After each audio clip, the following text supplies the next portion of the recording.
So for today's video, I wanted to share with you some of my style intentions for 2023.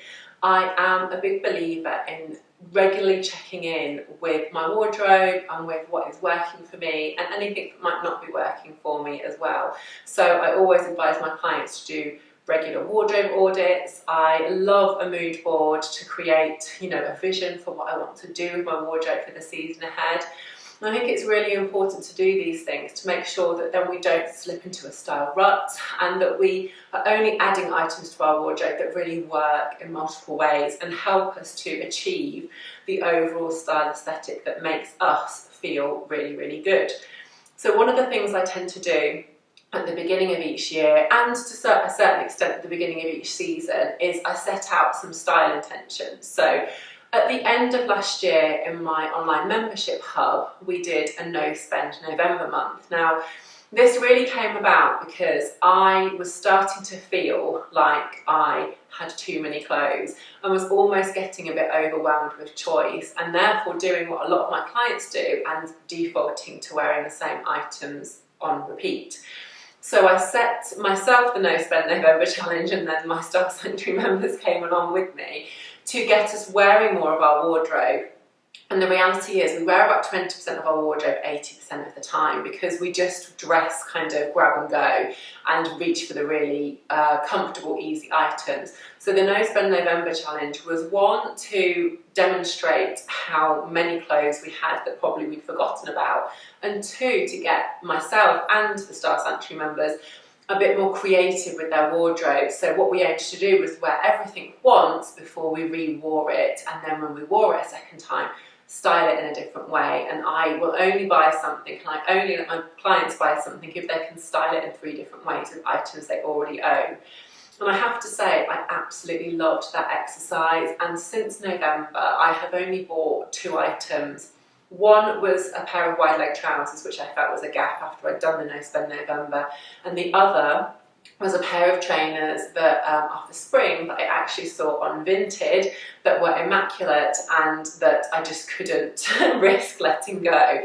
But they're the only 2 things that I have bought, and it's been a real revelation to me how much wear I can get out of everything when I'm a bit more mindful and intentional. So that's something I wanted to bring through to this year, and something that I've really been reflecting on. So what I wanted to share with you today are the 5 style intentions that I have set out for 2023.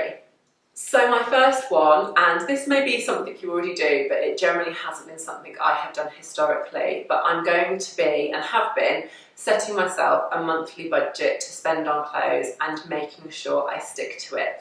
Particularly in my line of work, when I am shopping with clients on a regular basis, it's so easy to get caught up in the, oh, that's amazing, I have to have it, it would work so well in my wardrobe, etc, etc. And those purchases soon add up to quite a lot of money. So what I have done to make me be much more focused and intentional is set myself a monthly budget. Now initially I was only going to buy 1 item a month, but to be realistic, I don't think that I could achieve that. But what I am doing is being very clear about the budget that I want to set and really thinking about what I want to spend that money on. So the monthly budget might not be a new thing to many of you, but to me it's about giving me some focus so that I don't just start picking up things that might be great and might work really well with my wardrobe, but possibly wouldn't necessarily be what I choose if it meant that I couldn't then buy something else. So it's all about focusing in and being really, really intentional with my money and how I invest it in my wardrobe. One of the ways I'm helping to make that decision is with my 3 ways to wear rule, but also by thinking about my cost per wear on each item. So at this point in the season, when my winter wardrobe is pretty robust, adding another piece of knitwear in that's, who knows, say 50, £100, whatever, and then dividing that by the number of times I'm going to wear it gives me a real feel for whether or not it's an investment worth making at this point. I would also be considering how much I would then wear that item for the following year, but for the time being, I'm looking at season per season and my cost per wear on different items, and that's really helping for me to make that decision. So like I say, the way I do that calculation is I take the total amount of the item that I'm purchasing. I divide it by what I think will be the average number of wears for the season in which I've bought it for. And then if I can get to about a £5 cost per wear, that feels fairly comfortable to me. If I'm also going to then wear it the season after, then brilliant, the cost per wear will be halved. But the £5 cost per wear for me feels decent, and if it's any higher than that, then I really have to question whether it's got a place in my wardrobe at this point. My second style intention, it really feeds into the first one, and my goal this year is to buy less and buy better quality. So having that monthly figure in mind that I have set myself to invest in clothes is really making me think about how much I spend per item and whether I would actually be better waiting a month, because like I say, my wardrobe is fairly robust, and investing in something that's a little bit more expensive and a bit more high-end. Now, this absolutely isn't about having a wardrobe full of designer clothes. That's not the goal. The goal is to invest in pieces that I know will have a place in my wardrobe for a long time, and therefore I want them to be really good quality. And sometimes that does mean spending more on that item. So for me, that would be things like footwear, outerwear, bags, belts. Those things, and jeans. Is that pretty much everything? Those things for me, I want them to last. They're foundational pieces in my wardrobe that I don't want to be replacing every season. So buying less and buying better is a really good way of just, making sure that I'm not repeat buying something that actually serves the same purpose, but because I haven't bought a good quality item in the first place, I'm having to replace it within a really short space of time. What I find and what I advise my clients on is that quite often if we buy cheap, we end up buying twice. So actually, the overall amount you spent on something is the same. The difference being that whereas you could have had one really high-end, good quality piece, you've ended up with 2 or 3 not so great pieces that have worn through much quicker. So buy less, buy better is a real focus for me, and one that I feel at this point in my style journey, because I have quite a robust wardrobe, it feels right. I'd far rather spend more money on individual items that just enhance what I already have and do that gradually than buying lots of things at a lower price point. So my third style intention is to shop pre-loved more. I think that Preloved has come so far, hiring clothes as well if I have any special occasions. This really goes back to that being conscious about how I'm spending my money and how long things are going to be in my wardrobe for. So I mentioned that I bought some trainers on Vinted recently that are a really gorgeous pair of trainers that were a designer label that I got for the fraction of the cost, and they had hardly been worn. So not only did I save myself some money, but it's also a much more sustainable way of shopping, which obviously I think if we can all do our bit, even if it's just something very small, it helps, doesn't it? And the cumulative effect of us all doing something small whenever we can is really, really helpful. So I love Vinted. I think it's a real bargain hunters platform. I've sold a few things on there, and I've bought a couple of things on there and had a good experience.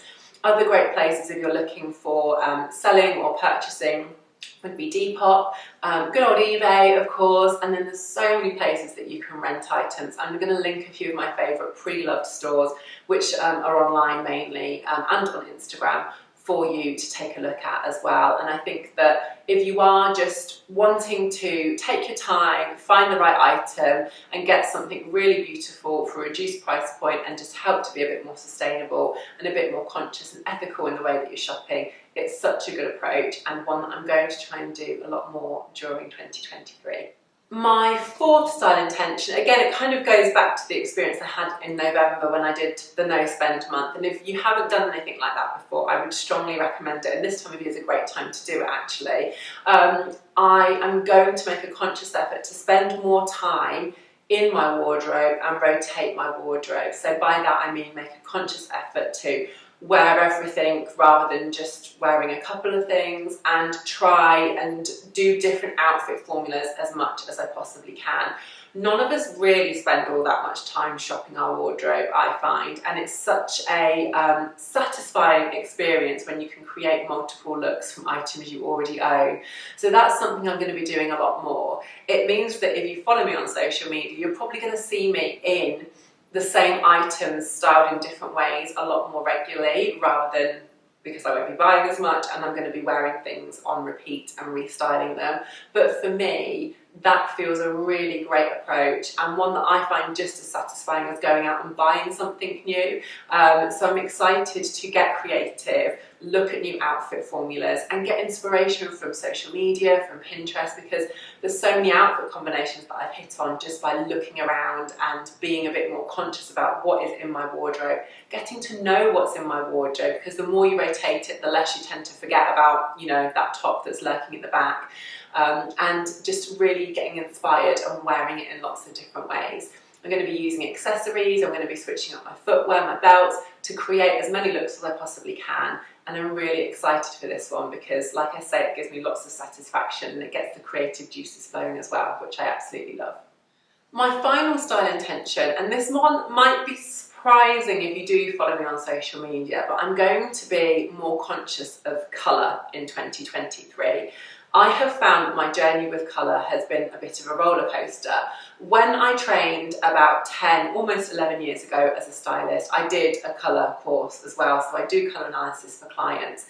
Now, previous to training as a personal stylist, I worked in marketing for a hair care brand. I worked with lots of hairdressers who generally tend to wear black, or they did at the time anyway. So I sort of defaulted to also wearing black and darker tones quite a lot. I did my colour training and then sort of decided to wear all the colour. It wasn't really me, I have to admit. So I do love colour, but wearing clashing colours and lots of colour, actually, it was very much an experimental phase when I look back on it, and not necessarily congruent to who I am and how I like to present myself. I find that I feel my best in neutrals. I feel pulled together and polished in more kind of neutral, understated outfits, but there is a side of me that craves pops of colour every now and again. So this year I'm going to be very conscious about building up and having those neutral options for the days when I want to feel really pulled together and polished, but also not losing that slightly more fun, colourful side that I do enjoy and like to have the odd pop on. So I'm aiming to have 50% neutrals and 50% accent colours, which I think is a really good balance, and again, one that I tend to recommend for my clients when we're doing wardrobe edits and when we're personal shopping, so that if I want to have a more neutral day, I can, but equally I can easily add a pop of colour, be that in a piece of knitwear, footwear or accessory, that will just give it a lift and give me something different to work with depending on my mood. I find dressing is so emotional for me and instinctive, and some days I fancy one thing and some days I fancy another, and for me that's fine. We don't have to pigeonhole ourselves into saying, right, it's all neutrals all the time. If that is you, amazing. But I found that as long as I'm conscious of colour, conscious of my mood and what I want to achieve on any given day, as long as I have the tools and the items within my wardrobe to achieve that, then I don't have to be always colourful or always neutral. So they're my 2023 style intentions. I hope that they've given you a little bit of something to think about as well and reflect on with your own wardrobe.